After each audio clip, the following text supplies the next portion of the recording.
Hi everybody, welcome back to my channel. My name is Selena from Wholeness Campaign, and today I'm going to share with you my best tips for managing mold in your home, managing a good, healthy indoor air quality from a budget conscious, mental health minded perspective. I'm going to share with you my best tips from the research that I've done. From a more holistic standpoint, there's a lot more than what the internet is sharing.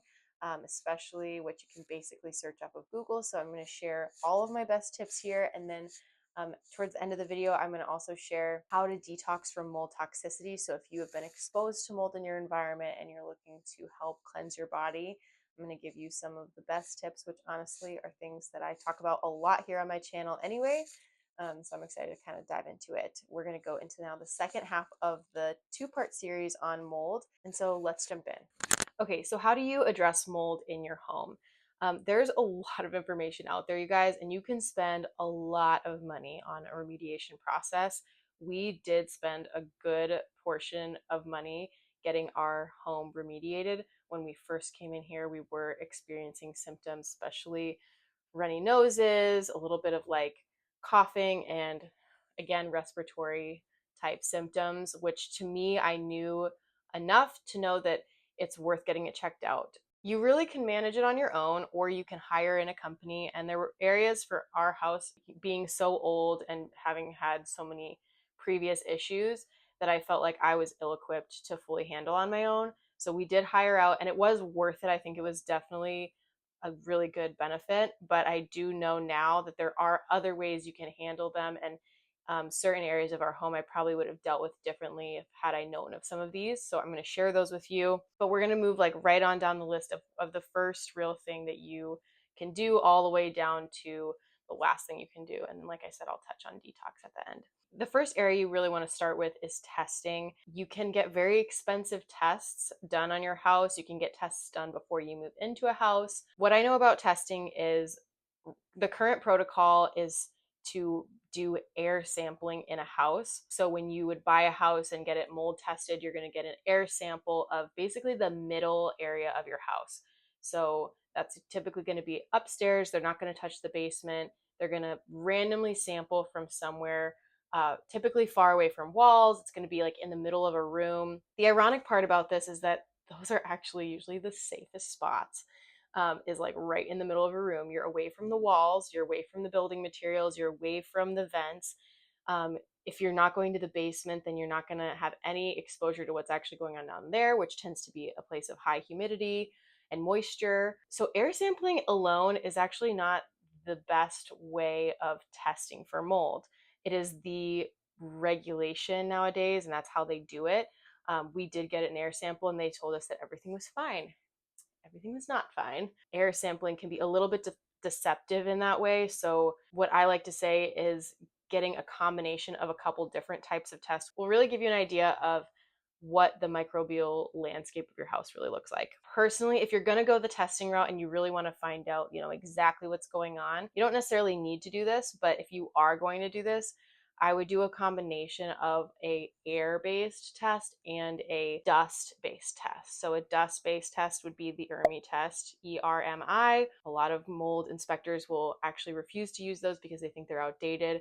The reality is that they're testing dust. So as much as that's not necessarily all that's airborne, it is going to give you an idea of what you are breathing in, because what's in the dust is also able to be breathed in. And then obviously the air sample giving a picture of what's going through the air. So between those two, you're going to see different compositions, and it'll give you an idea of the type of mold that's present. I know there are people who actually will decode these tests for you and tell you, oh, this, you have this type. That type is typically associated with water that's been sitting for a while, or this type is really typically associated with this type of construction practice. And so you might want to look in this area. It'll give you a full picture of like where you can maybe find this mold and be able to deal with it. Again, you actually don't need to do the testing, but this is if you maybe need to convince somebody that there's mold in the house. This is if you really are trying to fully assess a house before buying it to really get a good idea of what you're getting yourself into. Those are some good options, and combining that and getting like somebody to decode that is a helpful thing for some people. Okay, so when it comes to remediation, a really good remediation company is going to remove drywall, if it's been affected by mold, they're not going to just spray it.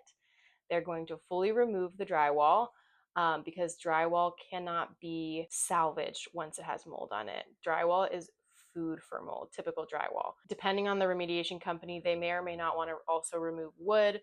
Oftentimes they will, if the wood is part of the foundation, part of the structure of the house, they will treat the wood, but they will remove the drywall. So if a portion of the area is affected, you're just going to want somebody who's not just going to spray topically on a wall that's been affected. You really want somebody who's going to actually remove the contaminated materials, because once drywall in particular has been contaminated, there really isn't a way to safely salvage that. So the two areas you're really going to want to focus on is repairing any leak or damage or misconstruction of your house that caused the mold in the first place. So for example, our house was built without eaves, so our roof basically ends right at the walls. If it extended further, that would be a lot safer of a mold situation, but since it doesn't, we are at a higher risk for having mold seeping into the basement, affecting windowsills, and then somebody who really had a roof that extended outward. So it's looking at those types of pieces,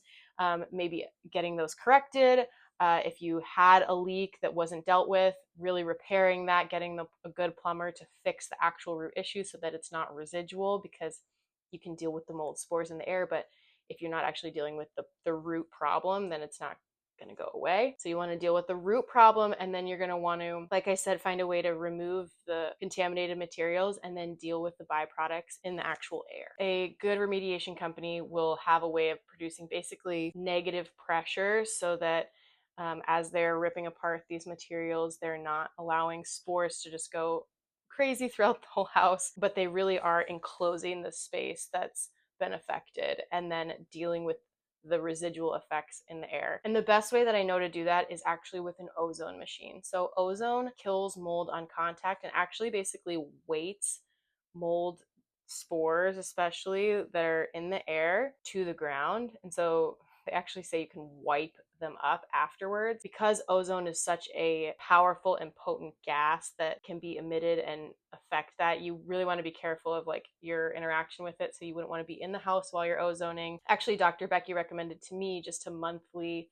ozone the house. So going either room by room or getting an ozone machine on Amazon that ozones larger amounts of places in the house. What we'll do is we'll just put it upstairs, let it go throughout the whole upstairs. Then you'll stop the ozone machine, open up the windows, and leave the house for some time. Let all the ozone basically escape from the windows and be dealt with in nature. You can do that to your car. You can do that to your upstairs basement on a regular basis. You could do it behind walls if you sense that there's an issue back there. This would also be my best recommendation if you can't remediate yet. Like I said, alongside ozone, you're going to want to like clean the area afterward, because it will weigh it to the ground, but that could be weighing it down onto countertops, onto stoves, pots and pans, like onto the floor. So it'll be important then to like ozone and then clean with a good disinfectant. My best recommendation for a safe but effective cleaner for mold is going to be Force of Nature. So Force of Nature is basically an altered vinegar. So it's very safe. It kind of smells like chlorine, but it's not chlorine. It actually kills mold on contact. It's a bleach alternative. Another good option is going to be to purify the air with a high quality air purifier. I will link some of my favorite ones in the description box below. We have IntelliPures in our house, which filter down to 0.3 microns, which is smaller than a mold spore. If you can't afford doing that yet, you can also just fill your house with plants. Don't overwater them, because that can become mold hazard as well. But if you fill your house with plants, you'll find that the plants will actually help to manage the microbial environment on their own. So again, a note on cleaning that you're going to want to make sure to avoid chemicals and avoid bleach. Chemicals can combine with mold to produce toxic byproducts, and bleach just feeds mold.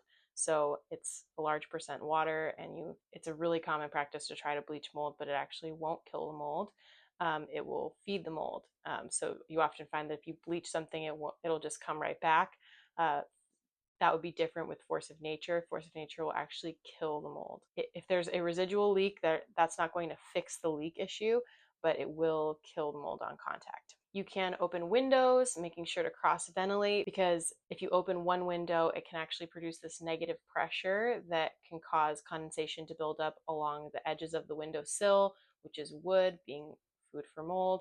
Cross ventilating will allow that pressure to kind of be released, and then you get the benefit of the outdoor air, bringing in fresh air without it having any kind of negative effect on the window. I would recommend cleaning your HVAC annually if you can. It's going to be around $300 to $500 to get a really good cleaning, and make sure that they're going in there not spraying with any chemicals, but really just vacuuming out what can be years and years of thick dust that is a breeding ground for mold, which for us it totally was. We had bird feathers and dog hair, and like they showed pictures of like inch thick dust, and we definitely noticed a difference when that did get cleaned out completely. We stopped having runny noses, we stopped having these kind of like respiratory symptoms. It was really helpful. Dusting with microfiber towels, like in one direction. So if you are going not wiping something, but just going in one direction, is a good way to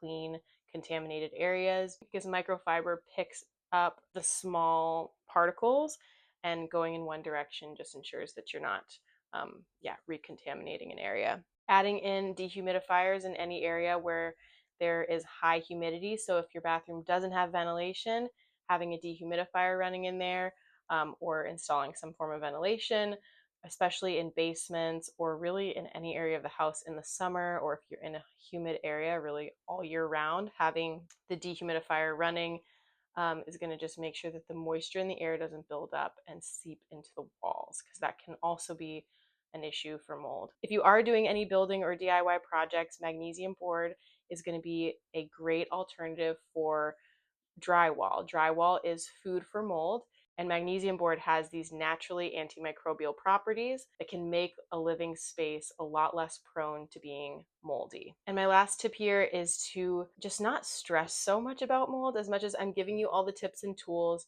so that you can safely and effectively handle it, the more stress you have around it, the more reactive you can actually tend to be. I know people who become so sensitive and reactive to mold because there's become so much stress around it. Your nervous system actually can start to have a stress response. So take my tips into consideration, but don't become so hypervigilant and focused on every single mold exposure. We live in a world that has lots of mold spores, and there's no way to fully get every single particle of mold out there, especially when we're trying to live in healthy environments. To eliminate all microbes is not the point. It's really to try to bring that microbiome back to balance, but stressing over the little things can be really unhelpful for your nervous system. Okay, so how do you treat mold exposure if it's happened? It's very common to happen, and my best tip here is to work on your detox pathways. Coffee enemas are actually one of the only ways that mycotoxins can be released from the body. So focusing on coffee enemas, saunas, lymphatic drainage, and binders. So whether that's activated charcoal, or I prefer a zeolite binder, those are going to be really helpful to binding mold in the body and having it be effectively and safely removed. It's all these detox practices I like to talk about here on my channel a lot. And at the end of the day, if you feel like you need some more targeted support, I will leave the link to Well Belly Clinic in the description box below. They're a clinic that's focused a lot on gut health and repairing drainage pathways and healing from chronic illness.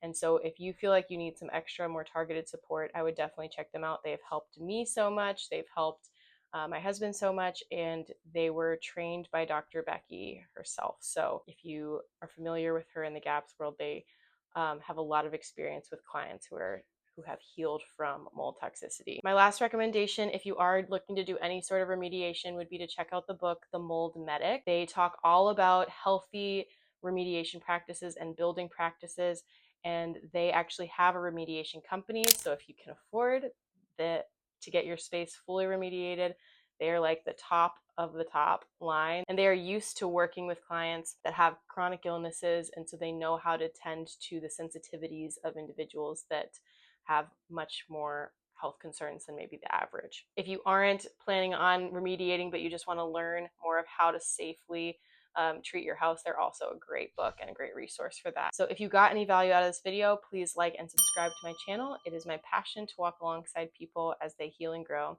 It inspires me and hopefully brings encouragement to you. Thanks for watching.